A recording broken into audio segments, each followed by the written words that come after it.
یہ جو مال انسان کماتا ہے نا،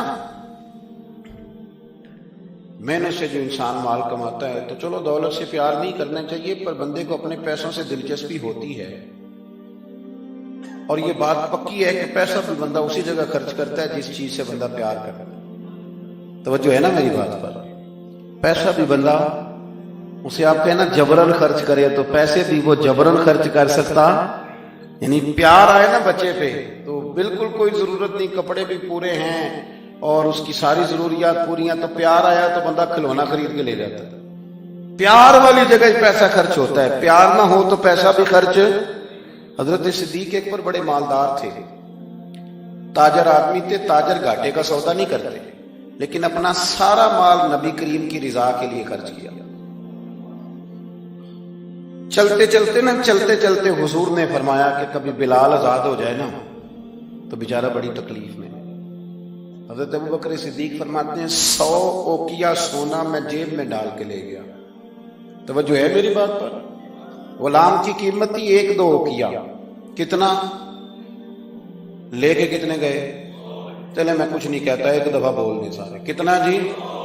لو جی بھی نیچے کچھ بولے، میں نے بتا دیا 100، یعنی سمجھ لے چیز 1 روپے کی لے گئے 1 لاکھ روپیہ جیب میں ڈالا۔ حضور نے چاہا ہے نا بلال آزاد ہو جائے، تو محبوب کی چاہت کی کوئی ریٹ ہے ہی کوئی نہیں، لے گئے۔ جا کے امیہ بن خلف سے کہا کہ میں بلال کو خریدنے آیا ہوں، تو وہ کہنے لگا 30 اوقیہ سونا لوں گا بلال کو آزاد کرنے کا۔ آپ کا تو مجھے نہیں پتا، میں دیہاتی آدمی ہوں، دیہاتوں میں نا کبھی کوئی بیل، کوئی بھینس، کوئی گائے خریدنے جاتے تھے تو جس نے نہیں نہ بیچنی ہوتی تھی وہ بڑے مہنگا ریٹ بتا دیتا تھا، اور سامنے والا کہتا تھا لگتا ہے تیرا پروگرام نہیں دے گا، یہی ہوتا تھا نا، تو پیسے اتنے مانگ لیے تو دینے نہیں چاہتا۔ تو حضرت بلال حبشی کو کتنے پیسے بھائی؟ اس نے کہا جی 30 اوقیہ۔ وہ کہتا میں نے اتنے مانگے تھے کہ کوئی دے سکے، میں نے بڑے پیسے مانگے، اب کہا نا 30۔ تو ابوبکر صدیق فرماتے میں تو 100 لے کے گیا تھا، کہتے میں نے 30 نکالے اور دے دیے۔ حضرت بلال کو آزاد کرایا۔ امیہ بن خلف کہنے لگا ابوبکر تو تاجر بندہ ہے، سیانہ بندہ ہے، ایسے تو نہیں تھا نا کہ کوئی بندہ باہر سے آیا ہے، تو مکے کا باسی اور زمانہ تجھے جانتا ہے، اگر تو 1 اوقیہ سونے پہ اڑ جاتا نا کہ میں صرف 1 اوقیہ میں بلال کو خریدوں گا، 1 میں، تو امیہ کہنے لگا میں 1 پر بھی بیچنے میں تیار تھا، میں نے تو 30 اس لیے مانگے تھے کہ تو چلا جائے، اور میں نے 30 مانگے تو نے 30 دے دیے، حالانکہ تو 1 اوقیہ پہ ضد کرتا تو میں دے دیتا۔ حضرت ابوبکر صدیق مسکرائے، فرمانے لگے تو ابھی کافر ہے، تجھے ابھی ایمان کے ذائقے کا پتہ نہیں، یہ تو ابھی آشنا نہیں نا، تجھے کیا پتا ہو یہ بھی ایک مزہ ہے، تجھے پتہ نہیں نا یہ بھی ایک ذائقہ ہے، یہ بھی ایک سرور ہے، تو ابھی اس سرور سے دور ہے۔ وہ اقبال کہنے لگے نا دیکھ خطر کود پڑا آتش نمرود میں عشق، عقل تھی محو تماشائے لبے بام ابھی، اور پھر کہنے لگے پختہ ہوتی ہے اگر مصلحت اندیش ہو عقل، اور عشق ہو مصلحت اندیش تو ہے خام ابھی، اور پھر کہنے لگے عقل عیار ہے۔ عیار کا سادہ ترجمہ مکار ہوتا ہے، عقل عیار ہے، 100 بھیس بنا لیتی ہے، لیکن عقل کو عیار کہا، عقل عیار ہے 100 بھیس بنا لیتی ہے، عشق بیچارہ پہلی بات یہ دیکھے کتنی تگڑی کر رہی، وہ عیار ہے اور یہ بیچارہ، عقل عیار ہے 100 بھیس بنا لیتی ہے، عشق بیچارہ، نہ ملا ہے نہ زاہد نہ حکیم، بیچارہ جو ہوا ہے بیچارہ تو لہذا کچھ بھی نہیں۔ تو وہ امیہ کہنے لگا تو 1 پہ اڑ جاتا تو میں 1 کا بھی دے دیتا، تو صدیق ایک پر ہنسے، جناب بلال کا بازو تھاما، کہنے لگے امیہ تیرا کیا خیال ہے میں نے کبھی جھوٹ بھی بولا ہے؟ امیہ کہنے لگا نہیں آپ تو صدیق معروف ہیں۔ تو حضرت صدیق اکبر کہنے لگے امیہ سن پھر تو کہتا ہے نا کہ تو 1 پہ اڑتا، میں 1 پہ اڑتا تو 1 کا بھی بلال دے دیتا، اور میرا دعویٰ یہ ہے کہ تو نے 30 مانگے، تو 100 مانگتا تو میں 100 کا بھی بلال خرید لیتا، تو اس لیے کہ یہ حضور کی چاہت ہے۔ آپ سمجھ لیں کہ مال وہاں خرچ ہوتا ہے جہاں انسان کو بڑا پیار۔ آپ نے سنا ہوا ہے، میں زیادہ تفصیل میں نہیں جاؤں گا، آپ نے سنا ہے کہ حضرت عمر فاروق گھر کا آدھا مال لے آئے، آدھا لانا بھی کوئی آسان کام 2.5% زکوٰۃ ہوتی ہے، پر جن کو دینی پڑتی ہے نا وہ بیچارے 15 مفتیوں سے فتویٰ لیتے ہیں کہ کتنوں کو 2 لاکھ بچی جائے تو چنگا ہے۔ وہ 15 مفتیوں سے پوچھتے ہیں کہ کوئی گنجائش ہے، اب بہن بھی حصہ مانگ رہی ہے، فلانا بھی مسئلہ ہے، قرضے بھی ہیں، کچھ کمیٹیاں، بڑے چکر چلاتے ہیں، حالانکہ دینے کتنے ہوتے ہیں؟ 2.5%۔ 50% دیا حضرت عمر فاروق نے، 50%، آدھا مال۔ کہتے ہیں میں نے سوئی دھاگا بھی آدھا کر لیا، میں نے گھر کے کپڑے بھی آدھے کر لیے، میرا خیال تھا ابو بکر سے جیتنا ہے، ابو بکر سے جیتنا ہے، ہر شے آدھی کر کے لے گیا، لیکن قربان جاؤں۔ کہتے میں نے سارا مال رکھا، ادھر سے ابو بکر صدیق بھی آئے، جب وہ آئے تو پیر میں جوتا کوئی نہیں، سر پہ ٹوپی کوئی نہیں، لباس پہنا ہوا ہے ٹاٹ کا، تینوں لب دیں آپ گواچے، ٹاٹ کا لباس پہنا ہے۔ آئے کہنے لگے نبی کریم نے جو سوالات کیے نا تو سوالوں میں بڑا فرق تھا۔ حضرت عمر فرماتے ہیں حضور نے جو سوال قائم کیے نا ہم دونوں میں، تو سوالوں میں ہی بڑا فرق تھا۔ مجھ سے حضور نے فرمایا کیا لے کے آئے؟ میں نے کہا تھا ذرا میری بات پہ توجہ کرنا۔ کہتے ہیں مجھ سے سوال یہ ہوا کہ کیا لے کے آئے ہو، اور کہتے ہیں ابو بکر صدیق سے یہ نہیں پوچھا کیا لے کے آئے، ان سے پوچھا گھر میں کیا چھوڑ کے آئے ہو۔ کہتے ہیں سوال پہ ہی بات ختم ہو گئی، اور میں کیا عمر تو کتوں جیتنا ہے، یہاں تو سوال ہی الگ الگ ہو گیا ہے، مجھ سے پوچھا جا رہا ہے کہ بھلا کیا لے کے آئے ہو، تو میں نے کہا یا رسول اللہ آدھا لے آیا، اور ابو بکر صدیق سے یہ نہیں پوچھا کیا لے کے آئے ہو، کہا ابو بکر بھلا گھر کیا چھوڑ کے آئے ہو۔ کہتے ہیں وہیں بات ختم ہو گئی۔ ابو بکر صدیق نے بھی بڑا ہی اعلیٰ جواب دیا، یہ نہیں کہا کہ حضور سارا کچھ لے آئے، انہوں نے بتایا کہ حضور میں کوئی لوارث تو نہیں نا، یا رسول اللہ میں کوئی کنگال تو نہیں نا، حضور میں کوئی چھوٹے موٹے لاجپال کا ماننے والا ہوں، یہ نہیں کہا حضور سارا لے۔ عمر کہتے ہیں اگر حضور کے سوال میں فرق تھا نا تو میرے اور ابو بکر کے جواب میں بھی بڑا فرق تھا۔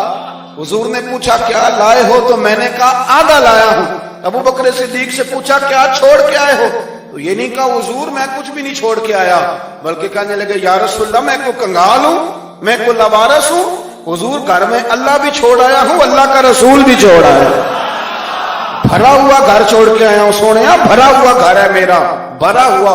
بیاں ہو کس زبان سے مرتبہ صدیق اکبر کہ محبوب خدا محبوب ہے صدیق اکبر کا، اور لٹایا راہ حق میں گھر کئی بار، ایک بار نہیں کئی بار لٹایا راہ حق میں گھر کئی بار، اس محبت سے کہ لٹ لٹ کر حسن گھر بن گیا صدیق اکبر، لٹ لٹ کر حسن گھر بن گیا۔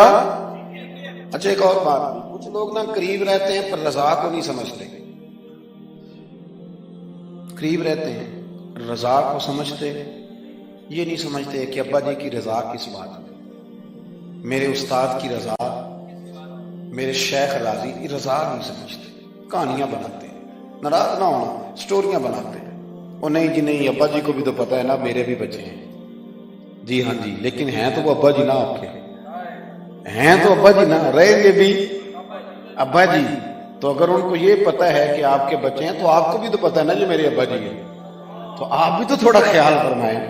ہم کہانیاں بناتے ہیں پر رضا کو سمجھتے۔ حضرت صدیق اکبر نبی کریم کی نا رضا کو سمجھتے تھے، وہ سمجھ گئے تھے کہ سونا کن کاموں میں راضی ہوتا ہے، یہ اس پہلو کو بس سمجھ لیں، جو یہ سمجھ گیا نا وہ پا گیا، وہ جیت گیا، جو یہاں آ گیا نا یہ سمجھ لگ گئی، جو مزاج کو جان گیا، جسے پتہ چل گیا وہ بس نا بات کو سمجھ گیا۔ حضور صلی اللہ علیہ وسلم نے نا فجر کی نماز پڑھائی، فجر کی، اور حضور فجر کی نماز پڑھا کے فرمانے لگے بھئی کسی بندے نے روزہ رکھا ہوا ہے؟ حضرت عمر کہتے ہیں رات کو میرا ارادہ تھا رکھوں، اور سویرے پھر میں نے گرا دیا نہیں رکھا۔ حضور نے دوسری دفعہ پوچھا بھئی کسی نے روزہ رکھا ہے؟ تو حضرت صدیق کے اوپر نے ہاتھ کھڑا کیا، عرض کی یا رسول اللہ میں نے رکھا ہوا۔ آپ حکم نہ دیتے تو نہ بتاتا، پر روزہ رکھنا بھی آپ نے توجہ دلائی ہے تو حکم بھی آپ کا بتاؤ تو بتا دیا۔ حضرت عمر کہتے ہیں حضور نے فجر کی نماز پڑھائی، فجر کی۔ دوسرا سوال پوچھا بھی کسی نے کسی بیمار کی تیمارداری کی ہے؟ تو حضرت عمر کہتے ہیں میں نے فٹافٹ عرض کی یا رسول اللہ ابھی تو نماز فجر پڑھی ہے، اب گھر جائیں گے تو تیمارداری کریں گے، تو حضور نے فرمایا عمر تو ذرا ٹھہر جانا، جلدی نہ کر، ٹھہر نہ ذرا، روک تو صحیح۔ تو حضرت عمر فاروق رضی اللہ تعالیٰ عنہ فرماتے ہیں میں چپ کر گیا، حضور نے فرمایا بتاؤ بھی کسی نے تیمارداری کی ہے؟ تو صدیق اکبر نے ہاتھ کھڑا کیا، عرض کی یا رسول اللہ عبد الرحمن بن عوف رضی اللہ تعالیٰ عنہ 2-3 دن سے نماز پڑھنے نہیں آ رہے تھے، رات میں نے پتہ کرایا تو پتہ چلا بیمار ہے، اور حضور مجھے یہ بھی پتہ ہے وہ میرا یار ہے، مجھے پتہ ہے رات کو جلدی سوچا پر تہجد میں ضرور اٹھتا ہے، تو حضور میں بھی ذرا فجر کے وقت جلدی اٹھا ہوں تو فجر میں آنے سے پہلے عبد الرحمن ابن عوف کی تیمارداری کر کے آیا۔ حضرت عمر کہتے ہیں میں نہ ہلکا ہلکا ڈھیلا پڑ گیا۔ حضور نے تیسرا سوال پوچھا، فرمایا کسی نے کسی مسکین کو کھانا کھلایا؟ کھانا کھلایا کسی مسکین کو؟ حضرت سیدنا عمر فاروق کہتے ہیں میں نے پھر عرض کی، میں نے کہا یا رسول اللہ ابھی تو فجر پڑی ہے، گھر جائیں گے کوئی چیز لیں گے تو کھانا کھلائیں گے۔ تو حضور پھر مسکرائے، فرمایا عمر تو ذرا ٹھہر نہیں جاتا، ذرا ٹھہر نہ، ذرا نظارہ تو کرنا، گویا یہ شان صدیق اکبر کا جلسہ ہوگا، ٹھہرنا۔ حضور نے پھر پوچھا بھی کسی نے کسی مسکین کو کھانا کھلایا؟ تو حضرت عمر کہتے ہیں لوگ سارے دائیں بائیں دیکھ رہے تھے اور میں چپ کے ابو بکر کو دیکھ رہا تھا، کہ مجھے پتا تھا کہ بولنا اسی نہیں ہے، اور دل میرا کر رہا تھا کہ کہہ دوں دیو جناب جواب، دل میرا کر رہا تھا۔ وہ سمجھ گئے تھے کہ سونا راضی کن کاموں میں ہو، بس یہ نقطہ انہوں نے پا لیا تھا۔ حضور نے فرمایا بتاؤ کسی مسکین کو روٹی کھلائی ہے؟ تو جناب سیدنا صدیق اکبر نے ہاتھ کھڑا کیا، عرض کی یا رسول اللہ سویرے اٹھا ہوں تو چھوٹا بیٹا بھی اٹھ گیا تھا، اور میرے وضو کرتے سنت پڑھتے ماں سے کہنے لگا بھوک لگ رہی ہے، تو ماں نے 2 روٹیاں بھی پکا دی، تو حضور ایک اس نے کھائی، دوسری اس کے ہاتھ میں تھی۔ جب ہم نکلے ہیں نا گھر سے تو دروازے پہ ایک فقیر کھڑا تھا، مسکین کھڑا تھا، کہہ رہا تھا رات سے بھوکا ہوں، کوئی دروازہ کھلنے کا انتظار کر رہا تھا، ابو بکر سب سے پہلے تیرا ہی کھلا ہے۔ تو حضور میں نا اس مسکین کو ایک روٹی کھلا کے آیا ہوں۔ حضرت عمر فاروق کہتے ہیں میں نے گردن جھکا لی، اور میرے رسول کریم نے فرمایا اے اللہ میرے ابو بکر پہ رحم فرما، اللہ میرے ابو بکر۔ وہ سمجھ گئے تھے، مزاج شناسا سمجھ آ گئی تھی کہ حضور کن باتوں میں، اور نہ اپنے اوپر وہ سارا کچھ طاری کر لیا تھا انہوں نے، طاری، ان کی ادائیں بالکل ڈھل گئی تھی نبی پاک کی ادائیں۔ 3 دن وہ غار ثور میں رہے تو ہمارے صوفیاء فرماتے ہیں کہ ان پر تجلیاں بھی پڑی محبوب کی معرفت کی۔ جب مدینے آئے نا نبی کریم کو لے کے، تو کچھ لوگوں نے حضور کی زیارت کی تھی، کچھ نے نہیں کی تھی، تو کچھ آتے تو نبی پاک کی دستبوسی کر کے بیٹھ جاتے، حضرت ابو بکر سے ہاتھ نہ ملاتے، اور کچھ صرف حضرت ابو بکر سے ہاتھ ملاتے اور حضور سے ہاتھ ہی نہ ملاتے۔ میری بات پہ توجہ ہے آپ حضرات کی؟ تو کچھ لوگوں کو نا شبہ ہونے لگا، وہ معاذ اللہ سمجھنے لگے کہ شاید یہی اللہ کے رسول ہیں۔ حضرت صدیق اکبر یہ کیوں شبہ ہوا؟ تو ہمارے محدثین فرماتے ہیں کہ ابو بکر صدیق بولتے بھی اس طرح تھے جو میرے نبی پاک کا طریقہ، بیٹھتے بھی اس طرح تھے جو رسول پاک کا طریقہ۔ کہتے ہیں انہوں نے امامہ باندھا ہوا تھا تو جو امامے کا پیچ حضور کا ڈھیلا رہ گیا تھا ان کا بھی ڈھیلا رہ گیا تھا، اس طرح اپنے آپ کو مزاج میں ڈھالا تھا، تو من شدی من تو شدہ، میں اس طرح ڈھالا تھا مزاج میں، اس طرح کہ کوئی فرق ہی نہیں نظر آتا تھا۔ وہ کہتے ہیں جب حضرت ابو بکر صدیق نے دیکھا نا کہ لوگوں کو تو شک ہو رہا ہے، کوئی میرے ساتھ ہاتھ ملا کے بیٹھ جاتے، تو حضرت صدیق اکبر نے کہا کوئی ایسا کام کرنا چاہیے کہ پتہ چلے آقا کون ہے غلام کون ہے۔ اٹھے، کندھوں پہ چادر تھی، وہ اتار کے نا تو حضور پہ سایہ کر دی، لوگوں کو پتہ چل گیا کہ سایہ کرنے والا کوئی غلام ہے، اور جس پر سایہ کیا جا رہا ہے وہ آقا ہے۔ کیا خوبصورت نقطہ لکھا ہے مفسرین نے، شارحین فرماتے ہیں تھوڑی دیر کے لیے حضرت ابو بکر صدیق نے حضور کے سر انور پر اپنی چادر کا سایہ کیا تھا۔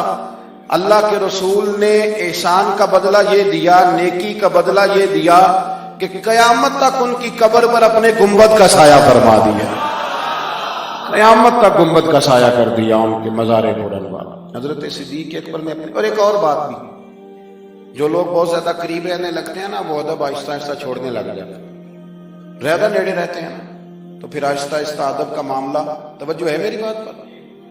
حضرت صدیق اکبر نا بڑا ہی قریب رہتے تھے، اور ان کا قریب رہنا نا نبی پاک پسند بھی کرتے تھے، چلیں ایک بات اور یاد آ رہی ہے، پہلے وہ نہ کر لوں، رہن دیے یعنی کچھ بندے نے نہ ادھر ہاں کر دیں نہ ادھر ہاں کر دیں، وہ کہنے جڑے بول دے نے انہوں نے صلاح کر لو۔ اور بھائی ایک بات یاد آ رہی ہے، وہ بھی عرض کر دے درمیان، دیکھیں آپ لوگ مسکرائے ہیں تو مجھے اجر ملا ہے۔ آپ میری بات پہ توجہ کریں۔ ایک دن نا سرکار نے بیٹھے بیٹھے، شاہ ولی اللہ صاحب نے ازالہ الخفا میں لکھا ہے، حضور نے بیٹھے بیٹھے صحابہ سے فرمایا، کچھ لوگ بیٹھے رہتے تھے نا، کچھ لوگ زبردستی بوجھ بھی بنتے ہیں نا بعض لوگوں کی طبیعت، تو کہنا پڑتا ہے ان سے کہ چلیں مہربانی کریں اب کوئی اور کام بھی کریں۔ اور کچھ ایسے ہوتے ہیں کہ مثل تعویذ ہوتے ہیں کچھ لوگ، وہ جب بھی ملتے ہیں شفا ہوتی ہے۔ ایک دن سرکار نے فرمایا، حضرت انس بن مالک کہتے ہیں حضور نے فرمایا بھی سارا دن نہ بیٹھے رہا کرو، وقفے سے ملا کرو، وقفے سے محبت بڑھتی ہے، وقفے سے ملا کرو محبت بڑھتی ہے۔ کہتے ہیں حضرت ابو بکر صدیق بھی قریب بیٹھے تھے، وہ بھی سن رہے تھے۔ ظہر سے پہلے بات ہوئی تو حضرت صدیق اکبر ظہر میں آئے، نماز پڑھی اور چلے گئے، عصر میں آئے نماز پڑھی اور چلے گئے، مغرب میں آئے نماز پڑھی اور حضرت انس بن مالک کہتے ہیں ظہر کے بعد بھی حضور نے پوچھا ابو بکر نہیں آئے؟ دیکھ بھی لیا ہے، آئے بھی ہیں، لیکن فرمایا وہ تو نماز میں آیا تھا نا، ادھر نہیں آیا۔ عصر کے بعد پھر پوچھا ابو بکر نہیں آئے؟ آپ ذرا کبھی اس لذت کو محسوس تو کریں، ذرا دیکھیں تو صحیح ہے کیا ہو رہا۔ تیسری دفعہ مغرب کے بعد پوچھا انس یار ابو بکر نہیں آیا؟ تو حضرت انس بن مالک کہتے ہیں میں خادم تک قریب رہتا تو میں دوڑا گیا ابو بکر کے دروازے پہ دستک دی، میں نے کہا کیا کرتے؟ حضور نے 3 دفعہ پوچھ لیا آئے نہیں، کہتے صدیق اکبر دوڑے حاضر خدمت ہوئے، حضور حکم ہو؟ کہا یار تو سارا دن میرے پاس بیٹھا ہی نہیں، تو آیا ہی نہیں، تو نظر ہی نہیں آیا۔ عرض کی حضور آپ نے تو فرمایا تھا وقفے سے ملا کرو محبت بڑھتی ہے۔ تو سنو یار میں کیا اس کا ترجمہ کروں اس بات کا، میں کن لفظوں میں ان جملوں کو بیان کروں، کہاں سے لاؤں وہ کیفیات جو یہاں پوری اتریں۔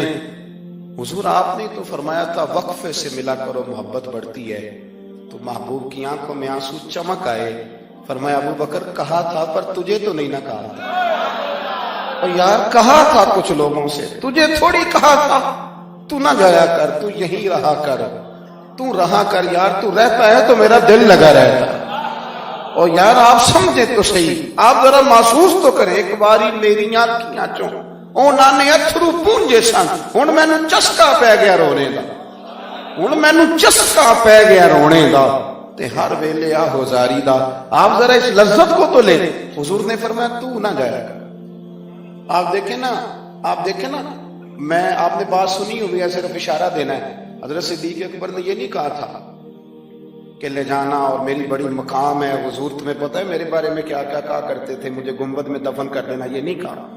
فرمایا لے جانا، دروازے پہ رکھ دینا، اگر دروازہ کھول، انہوں نے خالی دروازہ کھولنے کی بات کی تھی، تفسیر کبیر ساری پڑھ لیں، اگر دروازہ کھول جائے تو دفن کرنا، ورنہ جنت البقیع میں، فرمایا میں اس پہ بھی راضی ہوں، جنت البقیع میں دفن کر دینا۔ لیکن مولا علی کہتے ہیں ہم نے تو صرف رکھا تھا، اور ہم نے عرض کی حضور ابو بکر حاضر ہے، انہوں نے کہا تھا اگر دروازہ خود بخود کھل جائے تو رکھ دینا۔ کہتے ہیں انہوں نے تو صرف دروازے کی بات کی تھی، لیکن گنبد کا صرف دروازہ نہیں کھلا، اندر سے آواز بھی آئی، اندر سے آواز بھی آئی، لے او سجنا سا توڑ نہیں پائی، لے سجنا ایسا توڑ نہیں بھائی۔ اور درویش کہنے لگے پانی پرن سہیلیاں رنگا رنگ کڑے، اسی تے پریا اس دا جانیے جس دا توڑ چڑھے۔ آواز آئی دیر نہ کرو، حبیب کو حبیب کے ساتھ ملا دو، لاؤ قریب کرو۔ جتنا قریب رہے قربت بڑی، پیار بڑا، بات سمیٹنے لگاؤں، ادب بھی بڑا۔ اور پتہ کس طرح ادب کرتے تھے؟ حضور صلی اللہ علیہ وسلم تشریف لے گئے کافر قبیلے کی صلح کرانے، فرمایا دیر سے آیا تو اثر پڑھا لینا۔ صحابہ کو پتا تھا کہ جب حضور نہیں ہوں گے تو جماعت کون کرائے گا۔ حضرت بلال نے اقامت پڑھی، صدیق اکبر نماز پڑھانے لگے، حضور تشریف لے آئے، لوگوں نے ہاتھ پہ ہاتھ مار کے حضرت صدیق اکبر بتایا کہ آ گئے ہیں حضور۔ اللہ کے محبوب کے لیے رستہ بن گیا، نماز کے بیچ میں رستہ بن گیا۔ صفیں توڑ رہے ہیں صحابہ، حضور کو راستہ دے رہے ہیں، صفیں ٹوٹتی رہی پر نماز کسی کی بھی نہیں ٹوٹی، صفیں ٹوٹتی رہی نماز نہیں ٹوٹی۔ حضور پہلی صف میں پہنچ گئے تو جناب صدیق اکبر نے ایک قدم پیچھے ہٹایا۔ ہم نے سنا ساری زندگی یہی ہے کہ حکم آ جائے تو وہ ادب پر فوقیت رکھتا ہے۔ ایک قدم حضرت صدیق اکبر نے پیچھے ہٹایا تو حضور نے فرمایا ابو بکر نماز پڑھاؤ۔ انہوں نے ایک اور پیچھے ہٹایا، ابو بکر نماز پڑھاؤ۔ تیسری دفعہ نا حضور نے پھر حکم دیا تو وہ پچھلی صف میں آ گئے۔ وہ دور بیٹھے تھے خواجہ غلام فرید، وہ کوٹ مٹھن میں کہنے لگے نماز پڑھا کہ میں تہیں ول ویکھاں، نماز پڑھا کہ میں تہیں ول ویکھاں، مینو کعبہ بھول گیا بھول گئیاں نی سب صوم صلاتاں، اکو یار دا فکر پیا، نماز پڑھا کہ میں تہیں ول ویکھاں۔ اور اقبال کہنے لگے اذان تو ازل سے تیرے عشق کا ترانہ بنا، اور یہ نماز تو اس کے نظارے کا ایک بہانہ بنا، نماز پڑھا کہ میں تہیں ول ویکھاں، انتے کعبہ بھول گیا۔ نبی پاک صلی اللہ علیہ وسلم اگلی صف میں کھڑے ہوئے، مصلی پہ جماعت کرائی۔ نماز کے بعد حضور نے نا مسکرا کے پوچھا ابو بکر میں نے 3 دفعہ کہا تھا کیوں نہیں نماز پڑھائی؟ پھر بھی لفظ کوئی نہیں، جملہ کوئی نہیں۔ اتحیات کی حالت میں بیٹھے تھے تو ہاتھ باندھ دیا، کیا جملے کہے، کیا شان ہے۔ کہنے لگے حضور اب ابو قحافہ کے بیٹے کی اتنی ضرورت بھی نہیں کہ مدینے والے رسول کو جماعت کرائے، اتنا ادب۔ اور پھر ایک اور بات، نبی کریم سے پیار کیا تو پھر حضور کی اولاد سے بھی پیار کیا۔ شاہ عبدالعزیز محدث دل بھی کہتے ہیں عمر فاروق خطبہ دے رہے تھے تو امام حسن آ گئے۔ میری بات مکمل ہوگی، بس 1-2 باتیں یاد آ گئی، میں نے کہا چلو کھا لوں۔ شاہ عبدالعزیز صاحب محدث دل یہاں یوں ترجمہ کر لیں کہ کبھی کبھی تقریر کرنے والے کو بھی مزہ زیادہ آنے لگ جائے۔ شاہ عبدالعزیز صاحب محدث دل بھی رحمۃ اللہ تعالی علیہ فرماتے ہیں کہ حضرت صدیق اکبر جمعہ پڑھا رہے تھے تو امام حسن آ گئے مولا علی کے ساتھ۔ تو بچوں کو بڑا پتہ ہوتا ہے کہ یہ چیز میرے ابا جی کی ہے، یہ میری اماں جی کی ہے، بچے بڑا دھیان رکھتے ہیں۔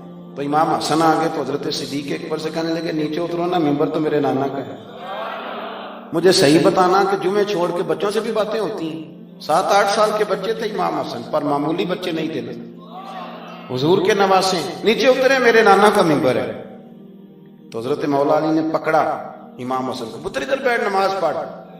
تو حضرت صدیق اکبر کہنے لگے علی آپ ہٹ جائیں نا، میرا اور حسن کا مسئلہ ہے، کرنے دینا بات۔ تو امام حسن پھر کہنے لگے اترو نا نیچے، ممبر میرے نانا کا ہے۔ تو ابو بکر صدیق اتر کے کھڑے ہو، ہاں ہاں اتر کے کھڑے ہو، زمین پہ کھڑے ہو۔ کہنے لگے میرے نانا کا ممبر ہے۔ تو ابو بکر رو پڑے، کہنے لگے حسن اگر ممبر تیرے نانے کا ہے تو ابو بکر بھی تو تیرے نانے کا ہی ہے، یہ کس کا ہے، اس نے بھی تو نوکری کی ہے۔ تو امام حسن کہنے لگے اچھا چلو ٹھیک ہے، بیٹھے پھر پڑھائیں تم۔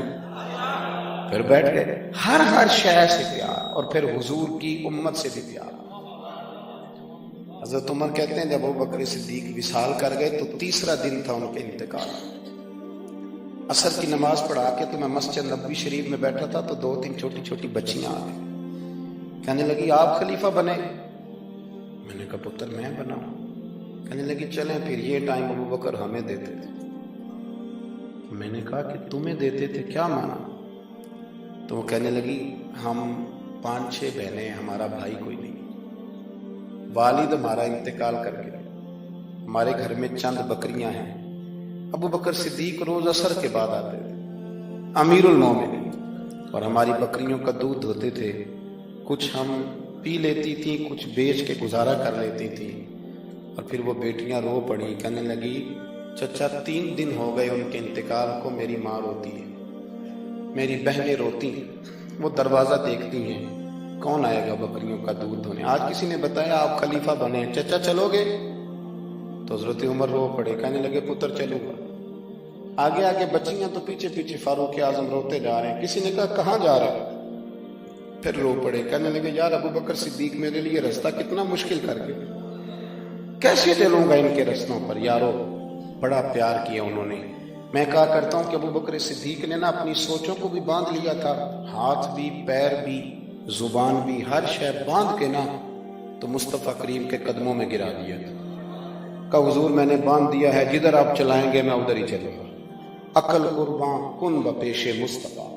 اقبال کہتے اپنی عقل حضور کے قدموں پہ پیش کر دے پھر تو بچ جائے۔ اپنے آپ کو پیش کریں، زیادہ بحثیں نہ کریں، زیادہ الجھاؤ نہ پیدا کریں۔